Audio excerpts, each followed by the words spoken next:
being able to kind of talk about it, I know that it's going to help other people if they can hear the whole story out. What I don't know, because it's always the risk, is where they're at when they're ready to listen.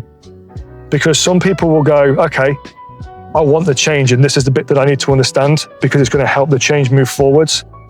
Whereas if they're not in a place of accepting change, and I get this because I was there myself, if somebody had said to me 6 months into my breakdown, oh, this is how we're going to get you out, this is how we're going to fix this, it would have probably catastrophically put me in a worse place a lot quicker, because I didn't understand where I needed to be. I didn't understand the things that I needed to do. So for me to be able to try and go through such a hard period of time where I didn't understand what I was supposed to be thinking, what I was supposed to be feeling, for me to be able to understand that if somebody had told me this is how we're going to solve your problem, and I think that's what I wanted the health professionals to help me with.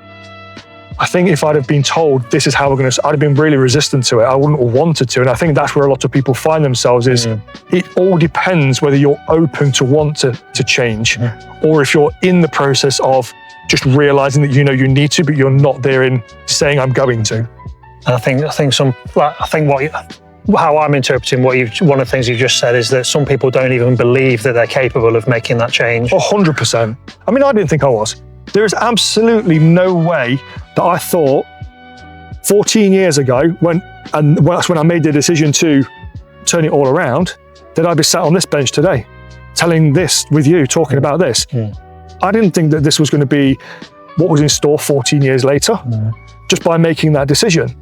But at that point in time, it was the only realization, and there is a period that I'm skipping there, but it's not for any particular reason. It was just a lot of the same thing over and over again. It was just a lot of dealing with agoraphobia, dealing with blackouts, dealing with self-harming, like all of those processes. And when it got to the point of the self-harming and then escalating to the 2 attempts, it was a wake-up call when the doctor, so I used to have a doctor came out to me once a week to kind of check in medication-wise, make sure I was taking everything. And I was asking him about like planning suicide. And he was very level with me, and I still remember him to this day, sat on the edge of the bed in the bedroom, and he was sat at the very bottom of the bed. And I started to tell him what it was that I was planning and what it was that I was going to do. And this was kind of like the third plan, let's say, but after the second attempt. And it was, statistically speaking, if a parent takes their life, their child is 75% more likely to take their life, because that's the way they see the outcome of what's happening in difficult times.